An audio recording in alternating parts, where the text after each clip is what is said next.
Don Domingo Abreu Collado, para quienes nos escuchan, es arqueólogo, espeleólogo y ambientalista dominicano, quien es además parte de la Asamblea Nacional Ambiental ANA de República Dominicana.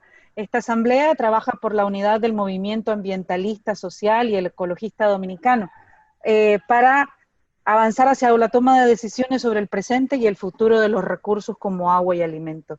Hoy conversamos sobre si América Latina y el Caribe pareciera ser el dorado para las empresas transnacionales de megaminería.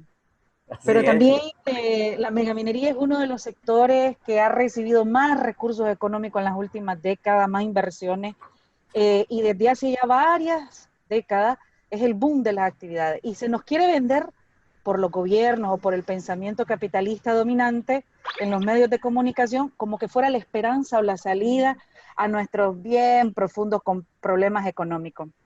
Pero en este contexto de crisis socioambiental que nos agrava la pandemia, nos han querido vender esta idea de que la actividad minera puede ser parte de la solución a nuestra crisis económica. Don Domingo, ¿usted nos puede compartir algunas generalidades de cómo está la actividad minera y las transnacionales en la región? Sí, cómo no. Gracias, Larry.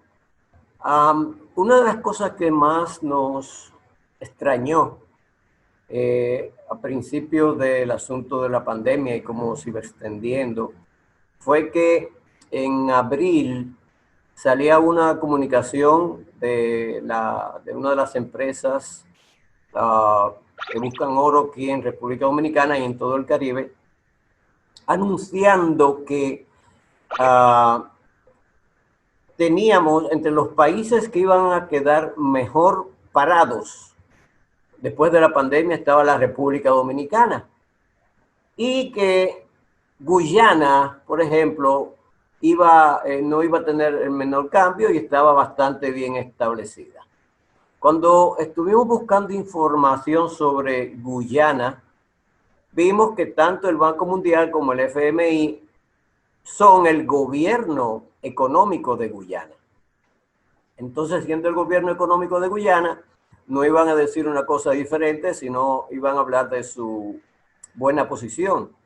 En tanto, auguraban que la República Dominicana era de los países, o quizás el único país, que iba a quedar bien establecido después de la pandemia por las inversiones que hay en la isla, no solamente en República Dominicana, sino en toda la isla de Santo Domingo, inversiones en busca de oro, utilizando la metodología megaminera y de uso del cianuro, por supuesto, porque es lo único que da reales beneficios. Cuando estuvimos analizando eso, vimos que con todo y ellos estar en Guyana, Guyana estaba o está por el 35% de la población está bajo el nivel de pobreza. A diferencia de muchos otros países, incluyendo República Dominicana. Entonces, ¿cómo podían esta gente prometer que la búsqueda de oro iba a solventar los problemas dejados o que dejara la pandemia, si en la propia Guyana el 35% de la población está por debajo de la pobreza, mientras que en Dominicana solamente el 20% de la población se ve o se anuncia bajo el nivel de pobreza. Eso nos puso rápidamente en autos de qué pretendían o qué pretenden estas personas, estas empresas específicamente. La idea es desarrollar minería en toda la isla, principalmente en la zona más alta, que es la cordillera central. Esto implicaría abrir minerías tanto en nuestra cordillera central como en el Massif du Nord, que es la parte que corresponde a esta misma formación geológica en la vecina República de Haití, ¿no?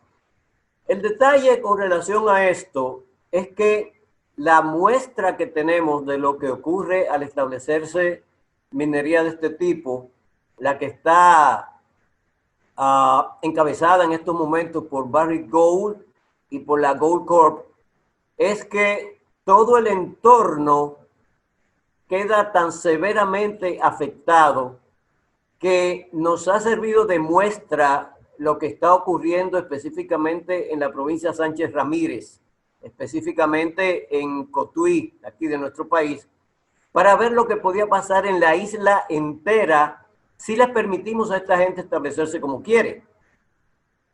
Lo primero es que las zonas que ellos están determinando que hay grandes cantidades de oro, y déjeme advertir lo siguiente, cuando se habla de grandes cantidades de oro, no se habla de minas de oro, no se habla de vetas de oro, no se habla de filones de oro. Se habla de una cantidad de oro en polvo disperso, ¿no? Que disperso por razones de intemperismo natural, disperso en toda la isla, ¿no? Evidentemente hubo una buena cantidad de oro, quién sabe, hace 100 millones de años o más o menos, ¿no? O 50, pero el intemperismo terminó por disolverlo, ¿no? Pulverizarlo y dispersarlo. Las lluvias se encargaron de llevarlo a los ríos y por todas partes. Pero este oro, si es, mejor dicho, es irrecuperable, a menos que se destruya todo el sitio, todo el entorno y se extraiga ese oro en polvo, ese oro en partículas tan pequeñas que solamente mediante un proceso químico puede recuperarse. Entonces, ¿qué ocurre? En vez de buscar una veta minera como ocurría anteriormente, como era la antigua explotación minera, donde en los países donde había oro en estas condiciones, optan por destruirlo todo.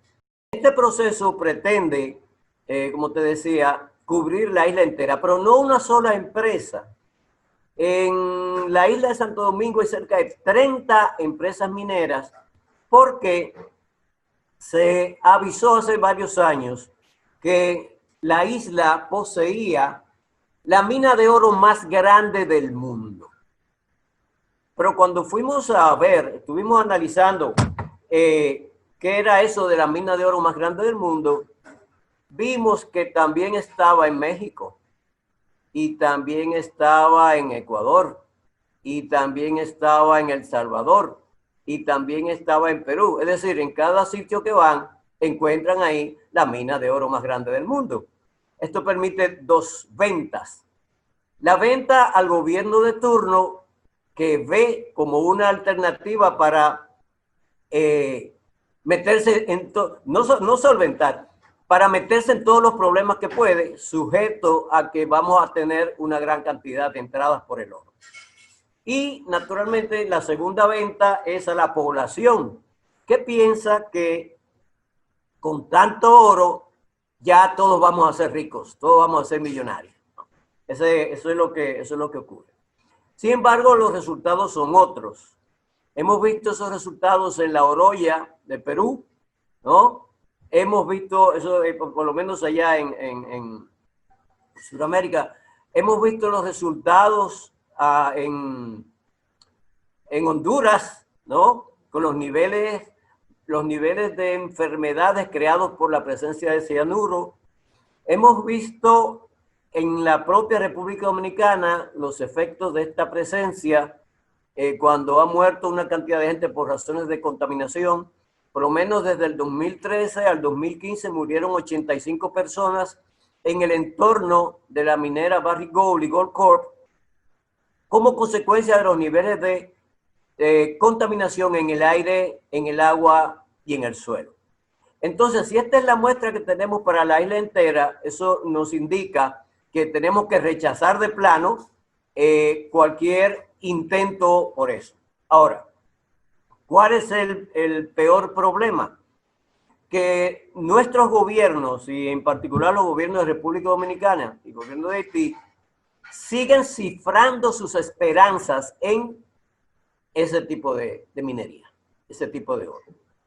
Actualmente, otra empresa minera, que es la Gold Quest, está estableciéndose en el centro de la isla, específicamente en un amplísimo valle que se llama San Juan de la Maguana, es el Valle de San Juan de la Maguana, prometiendo primero que va a minar con otra metodología, que va a hacer túneles, pero no aclara cómo va a procesar el oro, o si va a estar sacando material para mandarlo hacia dónde. Ya anteriormente, hace algunos años, antes de que se estableciera la Barrick Gold, habían prometido que todos los desechos que produjeran se los iban a llevar a Canadá a procesarlos. A nosotros nos pareció increíble, ¿no? Pero hasta eso llegaron a prometer, que los desechos se los llevarían del país para eso. Claro, con un congreso como el que tenemos en la República Dominicana, que cada 4 años se sustituye, pero viene siendo el mismo, ellos inmediatamente aprobaron la presencia de Barrick Gold acá, y probablemente el que tenemos pues también aprobará la extensión, porque entonces ahora la empresa Barrick Gold pretende extenderse hacia otras zonas que igualmente son enormes paridoras de agua. Nuestro mayor problema en República Dominicana y en Haití es el agua, más en el área, en la zona de Haití que en la República Dominicana. En Haití usan el agua que se produce en esta parte de la isla, ¿no? Entonces allá es peor el problema, lo que significa que la minería que se desarrolle en la parte de Haití va a estar utilizando el agua, la poca agua que va desde aquí hasta Haití, ¿no? Lamentablemente. Sabiéndose que dos cosas en relación al agua. Primero, que el uso que le estamos dando al agua es exactamente, mejor dicho, el agua que tenemos es exactamente la que necesitamos. Exactamente la que necesitamos, de acuerdo a los cálculos que en términos de hidrología se han hecho para la presencia de agua y presencia de comunidades, presencia de población. Pero si se acepta el establecimiento de empresas mineras que tienen gastos de agua que llegan a niveles inconcebibles, por ejemplo, para el procesamiento del oro se necesitan unas cantidades de agua incalculables. Los cálculos mínimos que se han hecho es que el procesamiento o la obtención de 1.2 onzas de oro se necesitan cerca de 10.000 litros de agua, con lo que una familia pudiera vivir todo un año. Si establecemos esos cálculos, nos lleva a que la escasez de agua que tendríamos tanto en Dominicana como en Haití sería tremenda, ¿no? Porque el uso de 150.000 litros de agua para la producción de 1.2 onzas de oro, que repito, equivale al agua que puede utilizar una familia en un año, significa que va a haber cientos de familias que se van a quedar sin agua. Aparte de que los desechos producidos y el agua contaminada, almacenada en los grandes piletones y presas de cola que ellos establecen, va a garantizar que la evaporación de esa agua cargada de cianuro va a contaminar todos los niveles, todos los estratos de bosque que pueden quedar en el país, y naturalmente contaminaría las nubes, se incorporaría al ciclo hidrológico y va a quedar contaminada todas nuestras zonas de agua. Eso es lo que tiene que ver particularmente con la isla de Santo Domingo.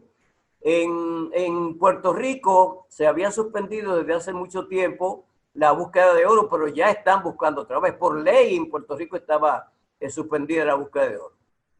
En Cuba no se está aplicando todavía, que tengo entendido, no se está aplicando todavía este tipo de metodología para la búsqueda de oro. Pero no sé qué tanta puede ser la apertura de Cuba, espero que no sea así, para estos niveles de explotación. Yo espero que no sea así. Esperamos también que no, que puedan, como siempre, seguir poniendo la vida adelante. Don Domingo, y a raíz de unos accidentes que han habido varios en los últimos años, accidentes y conflictos con las minerías, que hay algunos en desarrollo todavía en diferentes partes de nuestra región, la tristemente célebre Barrick Gold se ha visto involucrado en varios accidentes, ¿verdad? Porque estas multinacionales también tienen presencia, a veces cambiando los nombres, en varios de nuestros países. Pero es hasta que pasan estos grandes accidentes o con petroleras como la Chevron también, que comienza a hablarse de un término que no es muy conocido, que es el extractivismo. Para usted, ¿cómo nos explicaría para las personas que nos escuchan en los diferentes territorios, qué es el extractivismo, don Domingo? El extractivismo puede explicarse con un ejemplo muy simple. Digamos que tienes un bosque de pinos bien manejado. ¿Qué significa bien manejado? Que buscas los pinos más antiguos, los más gruesos, ¿no? Esos son los que cortas para la producción de madera. Los más gruesos. Los demás se quedan ahí. Y en sustitución de los que sacas, siembras otras plántulas, siembras otros pinos, ¿no? Ese es el manejo adecuado del bosque, ¿no? Si en vez de manejarlo así, llegas y te cargas y te llevas todo el bosque, ¿no? Todo el suelo queda expuesto a la lluvia y por ende a las escorrentías y a la pérdida de suelo, ¿no? Eso es como el mejor ejemplo para demostrar lo que es el extractivismo. La minería anteriormente era desarrollada específicamente en puntos donde había material, sea oro, hierro, manganeso, cobre, lo que sea, ¿no? Estás en el sitio y ahí extraes el material. Ahora, con el oro, el oro en este tipo de presencia desapareció prácticamente en todo el mundo, ¿no? Se explotó prácticamente todo el oro. Pero queda el oro disperso, ¿no? En partículas muy pequeñas en todas partes. Entonces, ¿qué se hace? En vez de minar en busca de la veta o el filón, se elimina todo el material, ¿no? Y al eliminarse todo el material, ¿qué ocurre? Ya no es el caso de los pinos, y es el caso que te estás cargando, primero, toda la vegetación, segundo, todo el suelo productivo, tercero, todo el material que hay debajo del suelo productivo, digamos calizas o cualquier otro tipo de roca, ¿no? Y cuarto, estás creando una depresión que no vas a resolverla con nada. Eso entonces causa también que al provocar una depresión, eliminar montañas incluso, no solamente estás alterando el normal desarrollo del ciclo hidrológico, sino que el ciclo eólico también va a cambiar. Es decir, los vientos que venían por esa ruta, ¿no? Al no encontrar las montañas que estaban, entonces tienden a cambiar su curso. Y si traían suficiente humedad para determinadas áreas, ya esa humedad se va a otro sitio, cambiando sensiblemente la ecología de la zona y probablemente la ecología de una isla completa. Entonces, eso es lo que hace el extractivismo. Elimina totalmente los espacios. Elimina por completo, repito, vegetación, suelos productivos, la misma corteza terrestre la elimina también. Ahora, aplicando ese sistema extractivista, vemos que también van a los ríos. Me explico.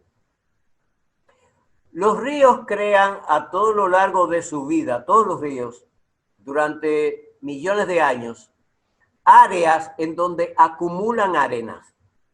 Esas arenas útiles para la construcción, útiles anteriormente, aunque hay menos que la usan todavía, para la elaboración de vidrio y para muchos otros usos, podía ser extraída, retirada, minada en los paleocauces o en aquellos sitios donde había ríos que desembocaban hace millones de años. Esas arenas continúan ahí, ¿no?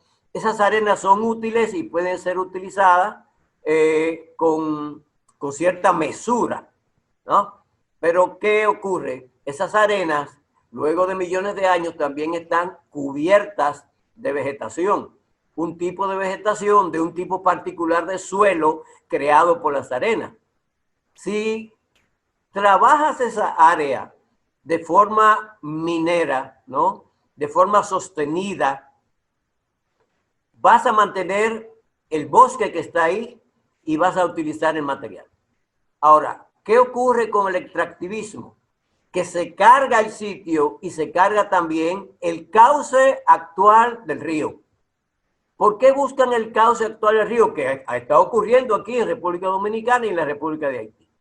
Porque cuando te metes en un río a sacar arena, ya las arenas salen lavadas, limpias. No tienes que someterla a un proceso de eliminación de lodos, de arcilla, ni nada por el estilo. Ya las arenas salen limpias y tamizadas, ¿no? Entonces, si te cargas toda una ría o un cauce de río que va por kilómetros, entonces está aplicando un tipo de extractivismo. El extractivismo no paramientes en lo que destruye. Esa es la gran diferencia. El extractivismo no paramientes en lo que destruye al buscar los materiales que necesita. Entonces, ese tipo de minería es lo que se llama extractivismo. No va al objeto específico, sino que se carga el objeto, el entorno, y crea naturalmente unas condiciones ambientales invivibles para la gente que vive en el entorno, sin crearle tampoco alternativas de supervivencia, alternativas de vida. Cuando llega el extractivismo, todo desaparece. Cuando llega, por ejemplo, la búsqueda de oro, ¿no? Si hay población, la población debe irse y tiene que buscar dónde establecerse. Muchas veces poblaciones que son de 200 y 300 años que han estado viviendo de ese suelo productivo que hay en el sitio y de las aguas que tienen sus ríos y sus riachuelos y sus arroyos. Ya eso lo estamos viviendo aquí en República Dominicana, específicamente en el entorno de Barrick Gold, donde habían dos ríos grandes y dos arroyos relativamente grandes que todos están contaminados con cianuro y la gente no puede utilizar el agua. Entonces ellos, para tratar de solventar el problema, envían camiones de agua embotellada y le entregan a cada familia 8 botellones de agua a la semana para beber, cocinar, limpiar, bañarse, lavar, cuando hay gente que tenía ríos de agua, ¿no? Entonces ahora la gente está demandando que se les mueva de ahí porque el ambiente es insostenible y no tienen agua. De hecho, entonces no tienen agua. Entonces, ese tipo de minería es el que llamamos extractivismo, que lo elimina todo, no te deja una alternativa, ¿no? Pero tampoco puede reparar el daño. Esa es la gran contradicción cuando la minería habla de ser sustentable. La sustentabilidad se supone que es cuando tú utilizas un recurso o un bien y puedes repararlo, ¿no? Después de su uso, tú puedes de nuevo tenerlo ahí otra vez o tener quizás 2 o 3 veces la cantidad de recursos que que usaste. Eso puede ocurrir en la agricultura, una buena agricultura, o en la industria maderera, o en algunos otros casos también, ¿no? Pero no en el caso de la minería. La minería utiliza el término sustentabilidad o sostenibilidad, porque es el último, ¿cómo te digo? El último término para vender un proyecto. Antes los proyectos se vendían diciendo que eran buenos para las comunidades, ¿no? Era comunitario, era un proyecto comunitario. Luego incluyeron el término ecológico. Luego los proyectos eran ecológicos. Ahora los proyectos todos son sustentables. Y fíjate que se van eliminando, van deshaciéndose de los términos usados anteriormente para ir sustituyendo por nuevos términos. En este caso, todos los proyectos del mundo ahora son sustentables. Hasta los gobiernos se venden como sustentables, ¿no? Hasta que aparezca un nuevo término. Entonces, esa es la diferencia entre la minería tradicional y lo que se considera como extractivismo, que se está aplicando en muchos niveles de minería. Pudiera darte otro ejemplo. Sí, sí. Por ejemplo, la minería de calizas. En las calizas, cuando son muy, muy, muy antiguas y recristalizadas, tú puedes encontrar mármol, ¿no? Un tipo de mármol muy bueno, y puedes encontrar algún otro tipo de caliza recristalizada muy parecido al mármol. Se me escapa el nombre el nombre de este tipo de caliza. Muy bien. Pero si vas exactamente al sitio donde está el mármol, puedes cortar, ¿no? Hay mecanismos para eso, hay tecnología para eso. Puedes cortar el mármol en bloques y retirarlo, ¿no? Y ese espacio, si lo manejas en terrazas, ¿no? Bueno, las terrazas tú puedes comenzar un proceso de deposición de materiales húmicos, puedes recuperar y comenzar a plantar. Entonces tendrías terrazas primeramente puedes crear suelo, ¿no? Y según pasando los años, ese suelo crece y tú puedes producir. En un suelo pequeño, no fino, puedes comenzar a producir legumbres, por ejemplo, tomates, berenjenas, muchos, ¿no? Ajíes, no necesitas un gran suelo. Incluso puedes cultivar. Oye, en un suelo totalmente limpio, cuando tú utilizas entonces un tipo de cantero con cisco de carbón, con paja de arroz, con cáscara de coco, puedes crear suelo muy particularmente ahí tú puedes comenzar a cultivar una cantidad de cultivos de rubro, pero ya lo tienes ahí. Ahora, cuando eliminas todo, ya no hay forma de poner nada. Entonces también el extractivismo se está utilizando en la minería de calizas. En República Dominicana tenemos cerca de un 60% de nuestra geología es de calizas. Bueno, aquí se está incluso cortando calizas para exportar en grandes bloques. Se exportan calizas a la isla de Turcan Caicos. En Turcan Caicos está creciendo físicamente en base a los bloques de caliza que nosotros le estamos exportando. Es decir, nuestra isla se va haciendo más pequeña y Turcan Caicos va creciendo. Eso es algo es cómico, ¿no? Pero trágico. Es una comedia, es tragicómico lo que está ocurriendo. Entonces, eso también es una muestra de lo que es el extractivismo. Y es una postal que se repite a lo largo de nuestro continente. Aquí en Centroamérica, desde donde nos ubicamos, también podemos atestiguar con nombres y apellidos, como decimos, varias ciudades, asentamientos y caseríos que han vivido lo que usted nos está relatando, que prosperaron cerca de una actividad extractivista o minera, la mina se fue, cuando ya no fue rentable, queda la gente y la contaminación y sobre todo las secuelas, las poblaciones empobrecidas que ya no tienen ni cómo ni de qué vivir. Entonces, Centro y toda Sudamérica, porque tenemos el sí, ejemplo de Andalgalá en Argentina, que también es terrible, ¿no? Es penoso lo que ha ocurrido ahí. una tragedia.